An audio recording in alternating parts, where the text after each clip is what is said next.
Attends, Ouais. c'est qui est-ce qui fait de la meuleuse là?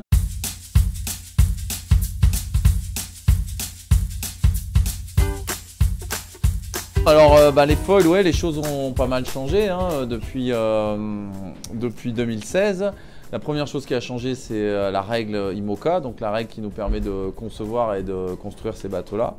La règle IMOCA, elle a évolué dans le sens où aujourd'hui, on autorise le réglage des foils, enfin, un certain type de réglage. Pour faire court, c'est le réglage qui nous permet d'augmenter ou de diminuer la puissance de l'extrémité du foil, le petit aileron qui remonte vers le haut.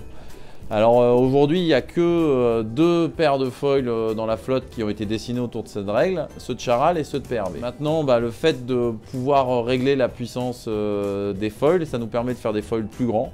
Alors nous, sur PRB, on est resté sur des foils de taille intermédiaire, même s'ils sont quand même conséquents par rapport à ce qu'on a pu voir au dernier Vendée Globe. Charal, eux, ils sont allés directement à l'extrême, ils ont fait des très très grands foils.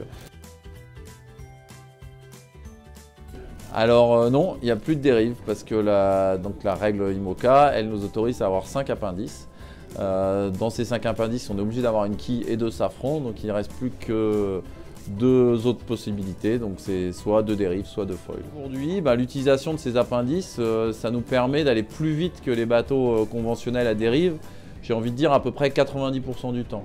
Alors qu'avant, le dernier Vendée Globe, ça nous permettait d'aller plus vite. Ça permettait aux foilers d'aller plus vite que les bateaux à dérive, entre 50 et 60%, c'était difficile de définir la barrière. Ça dépendait un petit peu de comment les foils étaient typés. Donc voilà. Et cette modification majeure, aujourd'hui, elle fait que le foil il est incontournable pour faire un bateau performant. Alors dans certaines conditions, dans certains petits créneaux, des bateaux à dérive peuvent aller plus vite que nous dépasser, mais c'est tellement restreint qu'aujourd'hui, si on veut vraiment avoir de vraies chances d'emporter une course d'IMOCA, il faut avoir des foils sur son bateau.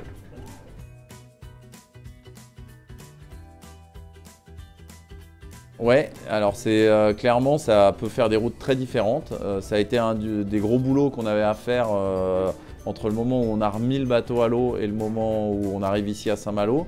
C'était de cartographier les nouvelles performances du bateau, de faire ce qu'on appelle une polaire de vitesse du bateau qui va nous servir après à faire nos simulations de routage avec les prévisions météo qu'on aura. Et au jour d'aujourd'hui, on confronte régulièrement les anciennes performances de PRB aux nouvelles performances de PRB et on voit de temps en temps des routes très différentes sortir. Ouais, effectivement, ça peut changer la route.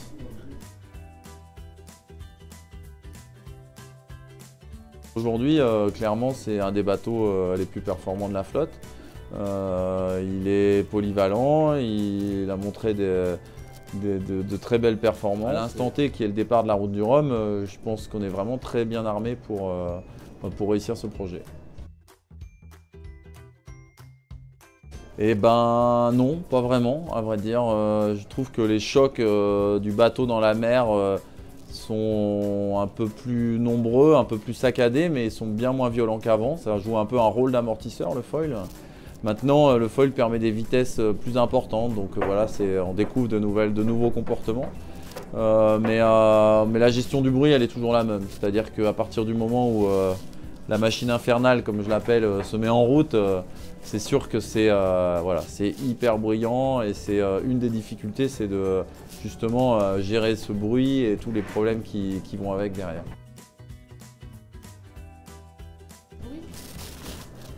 Les bouchons dans les oreilles. Les bouchons dans les oreilles et je me suis souvent surpris parce qu'à l'intérieur du bateau, j'ai le choix soit de garder mes bouchons d'oreille, soit de mettre un casque anti-bruit. Et je me suis surpris certaines fois, sans m'en rendre compte, à empiler le casque anti-bruit sur les bouchons d'oreille. Et c'est juste en l'enlevant en me disant tiens, là j'avais double épaisseur.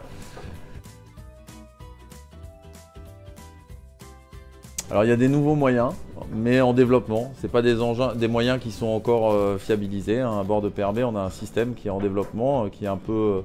J'en parlerai pas beaucoup aujourd'hui parce que un peu confidentiel, mais oui, les choses sont en train de bouger. Oui, j'espère que dans 2 ans, pour le prochain Vendée Globe, on sera capable d'offrir à l'ensemble de la flotte des moyens de limiter le risque de collision avec des OFNIs.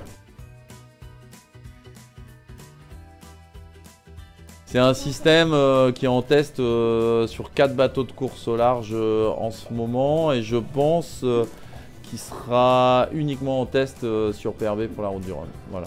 Bon, merci à tous d'avoir posé toutes vos questions. C'était sympa, comme à chaque fois, de vous répondre.